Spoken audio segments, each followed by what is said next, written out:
if it clicks off. I'm curious.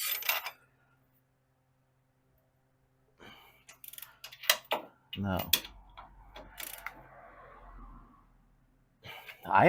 These things are junk.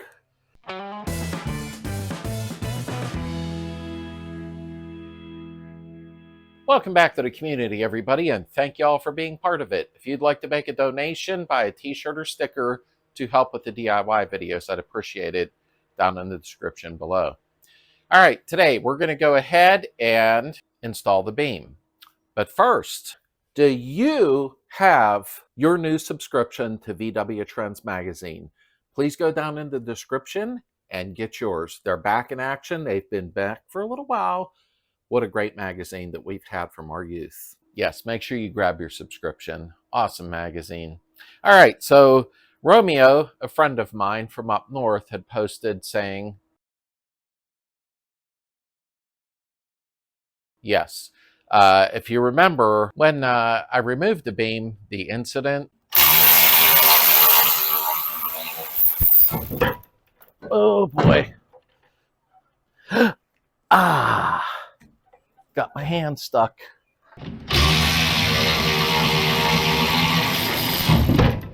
Oh boy. Yeah, that was pretty close because I didn't have the back wheels blocked up. Shame on me because I preach constantly about safety. But it happens when you're in a rush. Don't be in a rush like me. What I did start doing off camera, I started doing the body work on this side. I'm going to do the whole front end separately and get it in filler primer. But I thought I better get the beam in because I know a lot of people were waiting for the beam installation, the front end alignment, and stuff like that. So we're going to go ahead and get the beam done first. And when I go to paint and prime this section, I'll just throw a blanket over the beam. It's not a big deal. So going back to Romeo's post, I've always put beams up to show a complete installation in the past. And I know not a lot scroll back, so it's fine. Where I put the torsion tubes up, I'm putting up a hollow beam.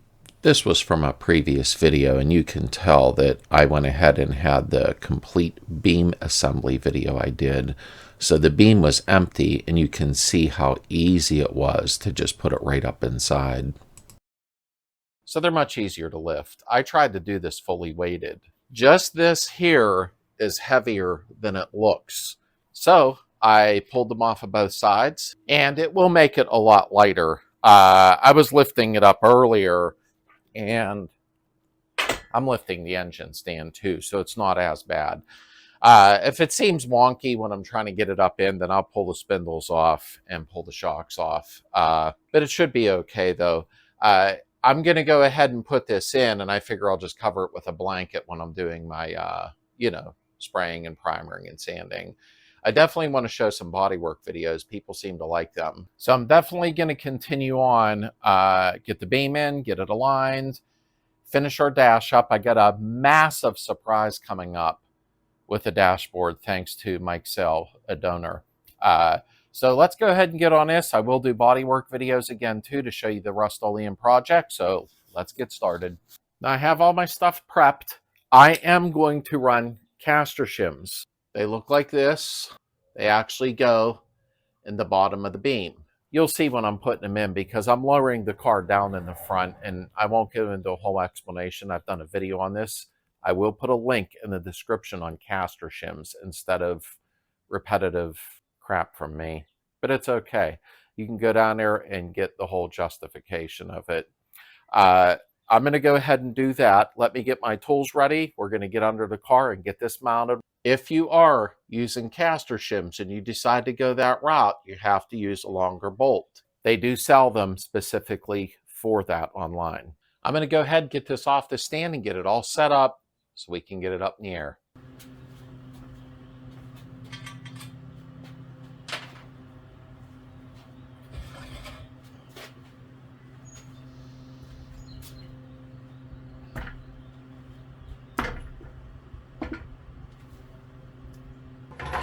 Let's see if I have to strip off the shocks and control arms. We'll see how heavy it is now. Hopefully I've luck that way. Yes, I did block the wheels up on both sides. Let's see how difficult it's going to be. She still feels pretty heavy, in all honesty. Ugh. I should have just literally gutted it, like Romeo said. Well,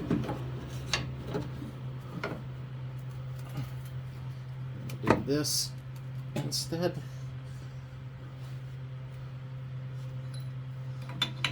Oops, that's long ones. Short ones up top if you're running caster shims. There we go. Now, once I get these snugged in, I'm going to pull one at a time, and I'm going to put some Loctite on them. I put blue Loctite on. You do what you want. That's just what I do. So, it's up to you, whatever you think. It's just certain things I've been doing over the years. Alright, temporarily. Because then we're going to have to slide the caster shims in if you are, you know, running them. I need to get the jack out of the way.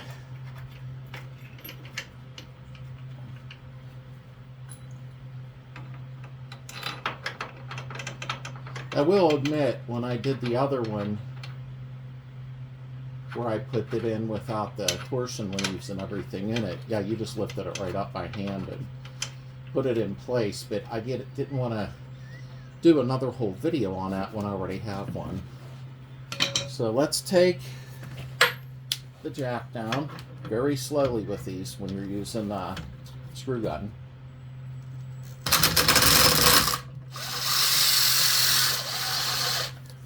I didn't move slow, but don't you?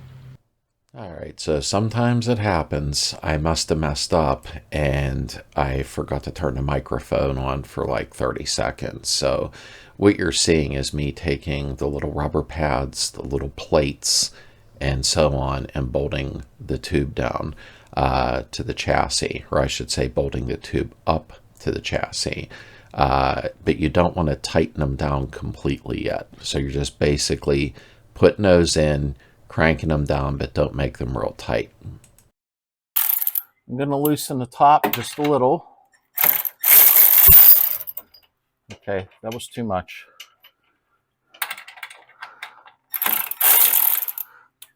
You don't want to take them out.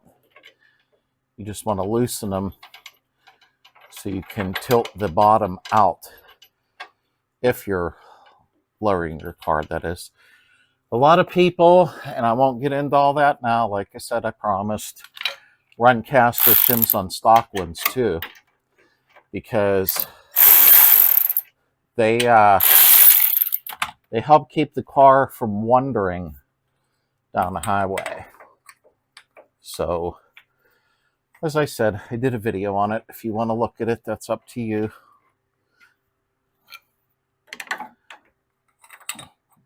There's one. Oops. Went too far. Get in there.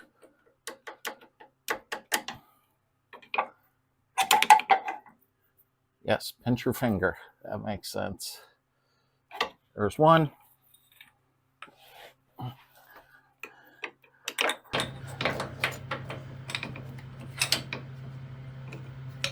Okay.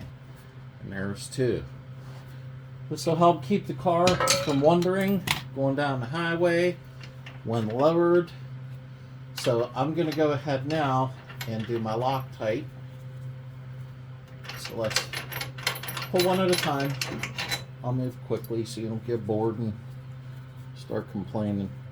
Remember, you have to have longer ones on the bottom with caster shims. I don't mean to keep repeating myself, but some of y'all will fast forward through a video and then email me and go, hey, what about this? Well, that means you fast forwarded and didn't listen. And I'm not being rude, I'm just being honest. I answer a lot of emails, and I can tell it's usually because they didn't watch the video thoroughly. There we go. Just a little bit. Goes a long way. Just like anti-seize. You end up with it all over your whole body when you're using it.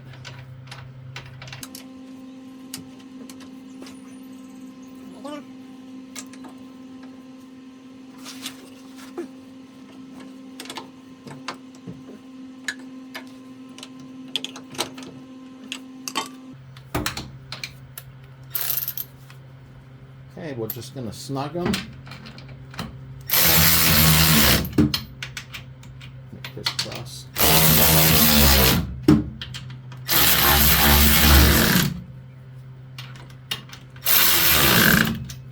All right, we're going to tighten these down, our 14 millimeter. And the other one.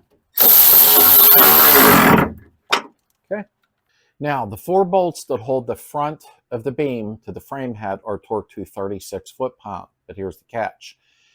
That 36 foot-pound, I always go to 40, but don't do what I do. You shouldn't be over-torquing anything, but here's the deal. 36 foot-pound is the torque that holds the beam to the frame head.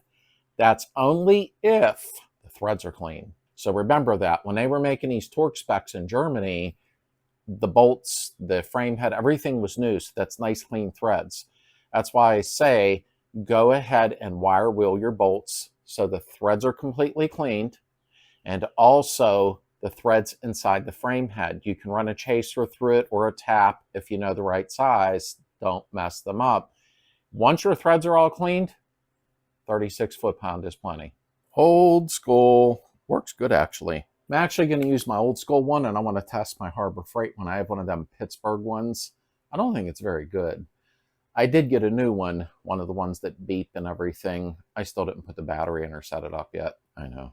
All right, we're going to go, well, you do your 36. I always do 40.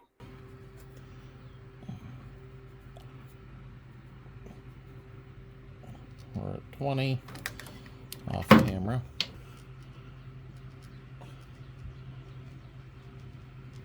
Okay, I'm at 20.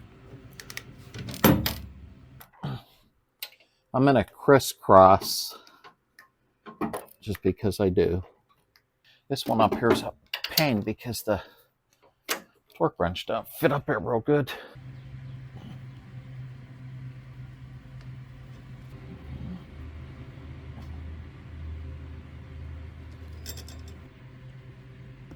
Okay, we're pretty close to 20. Come on.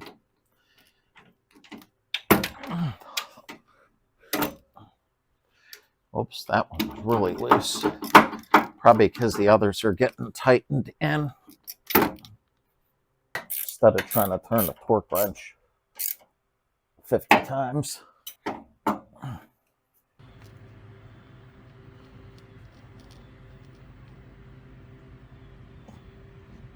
Okay.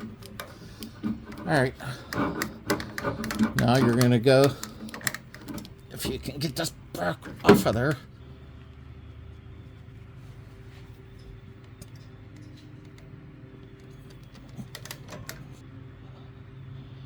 There's 30.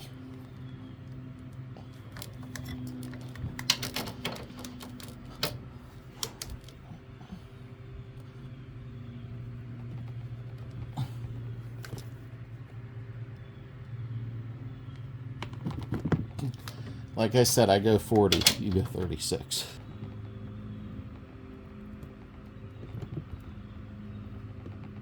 Okay. Crisscross.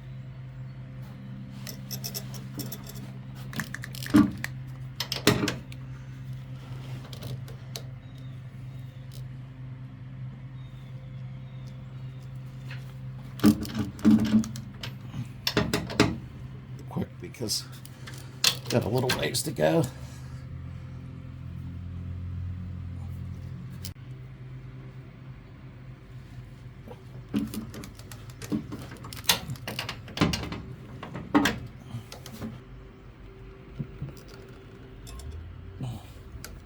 I set the Harbor Freight one up. I wanted to see if it clicks off. I'm curious.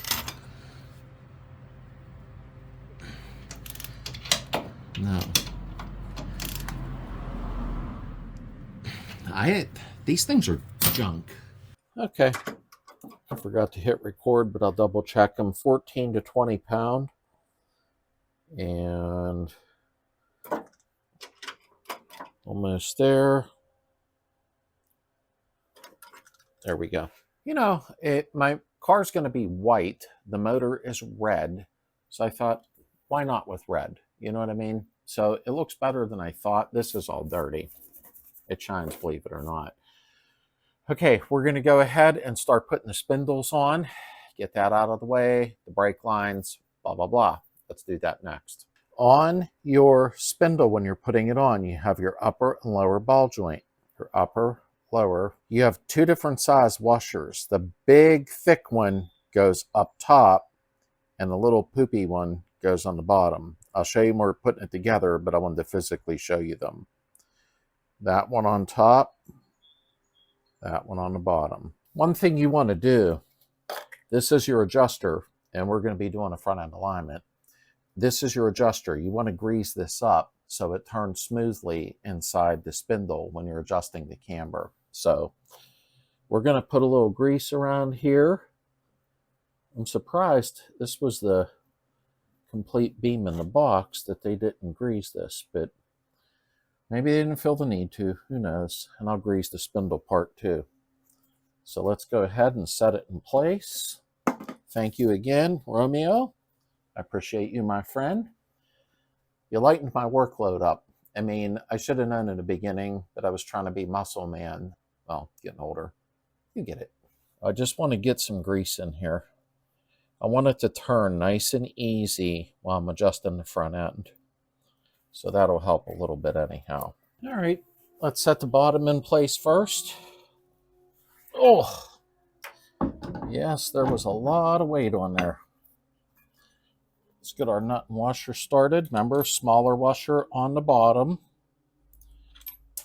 Drop it once. There you go. You got to drop it one time. Come on. There we go.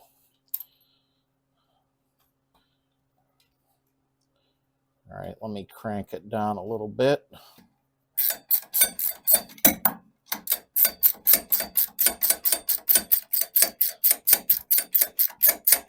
I'll torque it when I'm done. I'm just getting everything together first. Okay. I was going to put a pry bar on here, but I'm going to see if I can lift it by hand. Nope. That's not happening.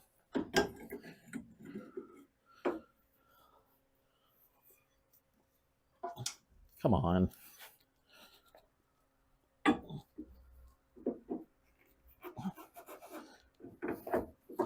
Okay.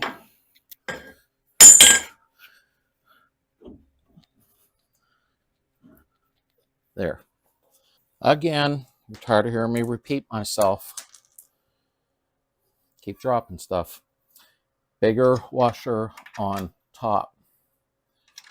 Let's go ahead. Let me get my hand around the other way because I'm just blocking you. I'll show you something else I got to do. I'm a little bummed about, but no big deal. Nothing's perfect. This is what we're going to turn to adjust the alignment on the front.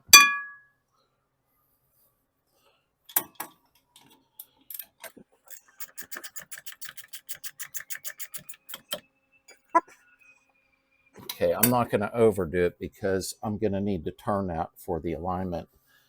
Let me tighten this up a little more. I'll torque properly later because I want to get everything aligned first. Okay, I'm going to pop this other one on. I'll speed the film up a little bit because you're not going to watch me do two sides at once, but let's speed the film up and then you can watch.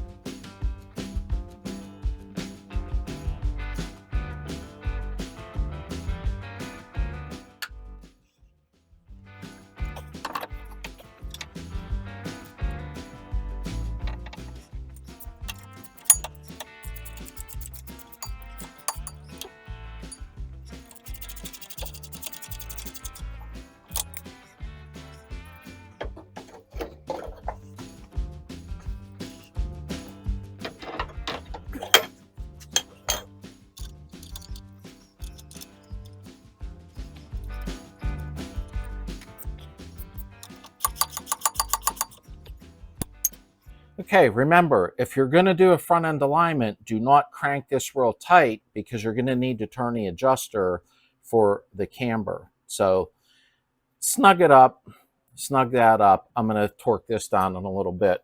I'm liking this red beam more than I thought I would. The black is very dirty right now. Once this is all nice and bright and white with white and the red set off, nobody's ever going to see it with the fenders on. Kind of stinks.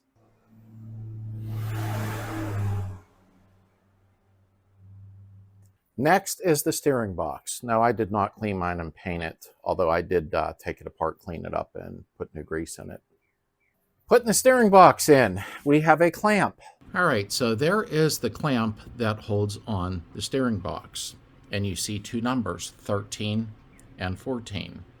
Now, what that actually does is one is for Beetle and one is for Ghia. Now, this actually sets the angle of the steering column. Beetles sit more upright and Ghias it's angled back more at the steering box because the Ghias sit lower. So you want the proper angle on your steering box. If you see the two little notches, okay, those go on little nubs that's on your axle beam. Now I had to knock a couple of mine off because it's an aftermarket Brazilian style beam.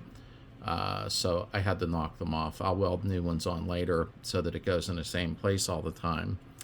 The steering gear mounting clamp has two cutouts, as you see, one for the Beetle and one for the Ghia.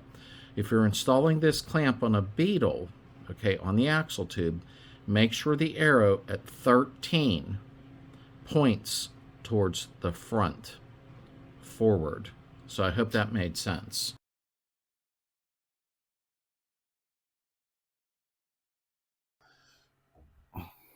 I had to keep turning it back and forth a little bit.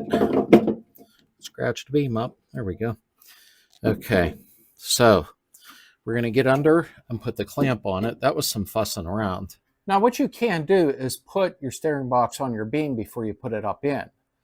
I was trying to lessen the weight as much as I could. That's why it wasn't on. But it gets you used to, you know, if you ever have to pull your steering box. Fun. So we're going to put this clamp on. When you're underneath there with me, I'll get a good camera angle and some pictures. The arrow on the 13, this is going to be kicked down like that. So if you have a Beetle, the arrow is going to point towards the front of the car. It'll make sense when I do it. So it'll be down. But if you're laying under the car, this is your driver's door. The 13 will be on the left. That should simplify it. 14's for the Karma Ghia. Here are your bolts. These are your bolts. Make sure they have the locking tabs on them. You can buy them online. If not, you want to fold them over once you tighten it. All right, now you will have little nubs, and it's hard to see on film, where they sit inside of here. I had to knock mine off because of a new aftermarket adjustable beam, like I said earlier. My 13 for the Beetle faces this side, which means the arrow is going to point forward. I want to show you before we put the steering box on. Okay. On this side of the beam, you're going to see these two little lugs that are welded to it. All right. They're actually right here. Now you can knock them off with a chisel, but make sure you touch them up with black paint. What goes there is the steering box clamp, and I'm going to show you that right now. Now, what I'm trying to show you is these two lugs, and that is the bracket that holds your steering box on. Now, they do fit nice, there's no doubt. But when you have to change the direction of your steering box lightly so it hooks up properly and runs level, you may have to knock these off, okay, and then just tighten this up. But a lot of times, too, if you need to relocate the hole on here with a Dremel, you can do that if, in fact, it needs to be moved and you don't want to move the lugs. So that's one little thing to let you know. So I'm going to get one bolt started first. I know I'll be in your way a little bit here. I'm doing the best I can with the angles I'm dealing with. Give me 1 second. Quit complaining, because I'll show you what I did. Come on.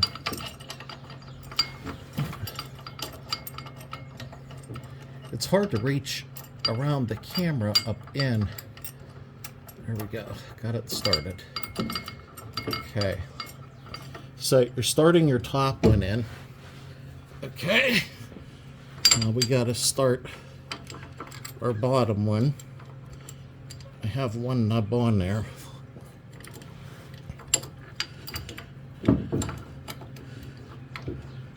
Because we're going to have to adjust the steering angle, which is not a problem.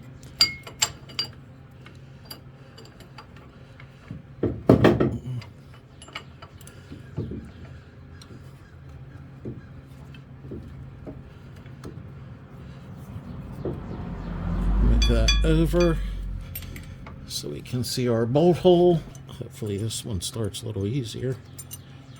The other one gave me a little trouble, which happens. Okay.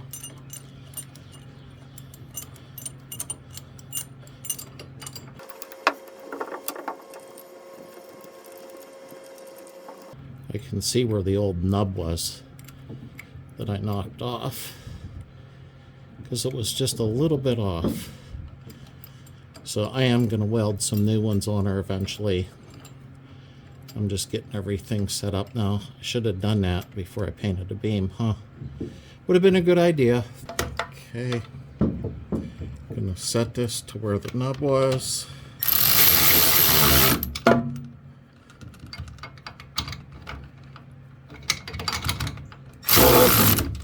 we go. Come on.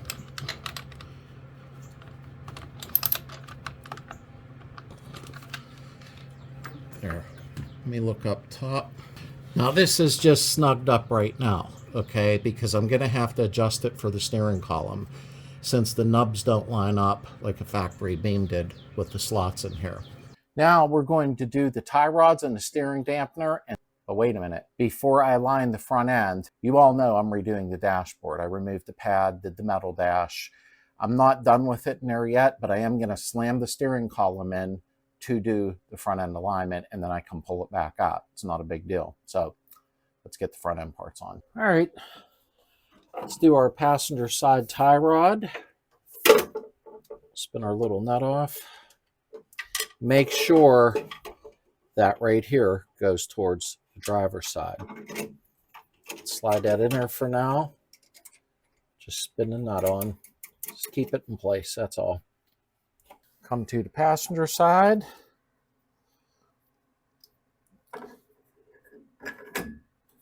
Now, if your drums or rotors look wonky, you didn't adjust the front end yet, so don't panic.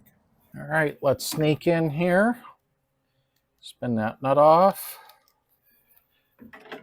Put your inner tie rod in. Like I said, just spin the nuts on loose for right now till you get everything set up. Hook our outer tie rod up on the driver's side.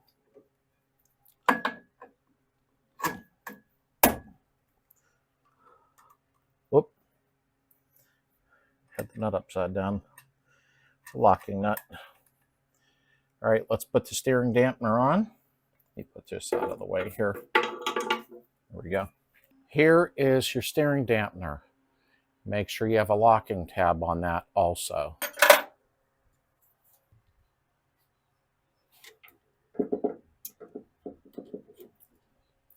Spin our nut on there.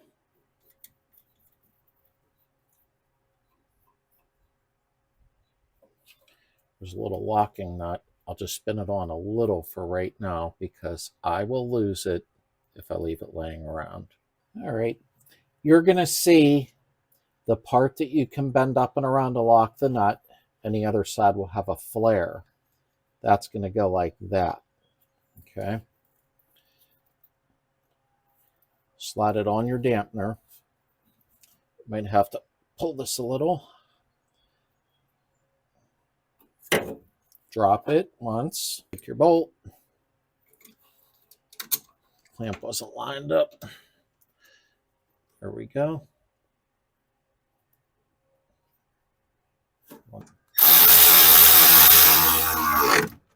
There we go. I'm not going to bend the tabs over yet because they'll all need torqued properly. We're going to do a recap a minute, and I'm going to show you everything. Then I'm going to give you the torque specifications. Now, the clamp that we clamped, the one that had the 13 and 14 on it, that holds the steering box to the axle beam tube, that is 18 to 22 foot-pounds. And remember, this is going to have to get adjusted when you put your steering column in. These are your ball joints, okay? And don't laugh, because a lot of people are new to this, or keep laughter to a minimum. These two nuts here will get torqued to 29 to 36 foot-pound, okay? But good luck getting a torque wrench in here. I do them by hand. This one I did leave a little loose so I can do the front end alignment. Okay, next, your grub screws. The set screw in the middle, not the locking nut, the set screw is 29 to 36 foot-pounds on a torsion bar screw, okay? The set screw locking nut is the same. It is 29 to 36 foot-pound. You might want to write this stuff down to make it easy. Your tie rod nut, tie rod end, your nut on the bottom is 22 foot-pounds for slotted nuts. That's the kind that have the cotter pin in it. I didn't look up the locking nut, so you'll have to do your research on that. Mine's a little different. Your shock absorber where it bolts to the torsion arm, okay, not at the top, that is 18 to 25 foot-pound. These are all foot-pounds, not inch-pounds. These here, I couldn't find the torque. I just kind of cranked them down, but please do your research. If I found it before I put this video up, I'll put it up in the top of the video right here. Remember, always do your research on the torque settings because I do see them across the board a little bit from one manual to another. I have no idea why. Okay, this was part 2. Part 1 is down in the description with taking it out, and if you want to watch it get painted, time-lapsed. We're going to go ahead in the next part. We're going to slam the steering column in. Well, not slam it in. We'll place it in. We're going to get it all set up. I'm going to torque all the tie rods off video because you're not going to sit here and watch me tighten nuts. I don't think you want to. You don't want to. But we'll put the steering column in, and we're going to line the front end up and continue on to the dash because somebody sent me something very nice that's going to transform this dash unbelievably old school. It was amazing. I can't believe what you folks send. I really appreciate the donations that way too. Okay. For the folks that follow along with the channel and not just grab the video and leave, you see what I had did at the beginning. The car was going to be red, as you can see there. But since we're changing to gloss white, I've been doing some body work off camera. I won't spray off camera though. I'll always have you watch me do a little sanding and spraying. It's nice to watch the technique, especially with rattle can if you're trying to learn with that. I wire wheeled all this back down. So that's all cleaned up and ready. I just got to pop the bonnet off and go ahead and spray the trunk compartment inside. I'm just fogging it in there. You'll see what I'm talking about. And we're going to do the body work on the whole front end on the outsides. A lot of that will be time-lapsed.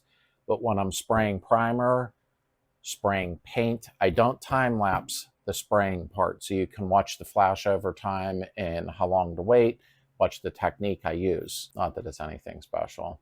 Maybe to you it is. So that's how everything should look underneath your gas tank. I'll take some pictures of the setup just in case you're new.